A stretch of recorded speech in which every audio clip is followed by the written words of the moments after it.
Latan tayo guys. Nasa highway kami kanina. Na nung nakalo dito yung tornilyo, pako. Ay, gano'n kalaki yun? Tornil. Napayos namin yung gulong kasi ano yung vulcanize gagawin?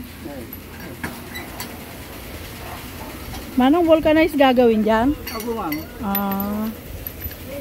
Ano ba yung nakaano sa kanya? Screw ma'am. Screw. Gano'n kaya kalaki yan? Kalalim? Hindi ko lang po masabi ma'am. Mag-check po natin ma'am. Ayun.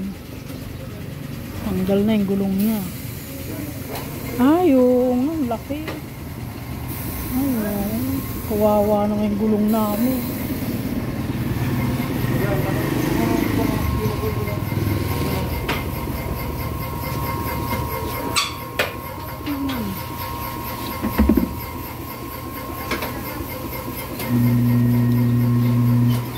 Yan, ito guys, sa vulcanizing shop.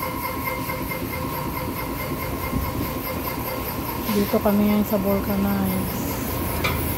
Ipapa-vulcanize namin tong gulong namin. Kasi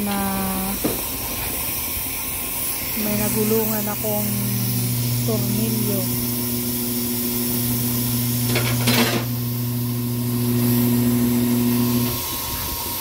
Sana maayos ka guys.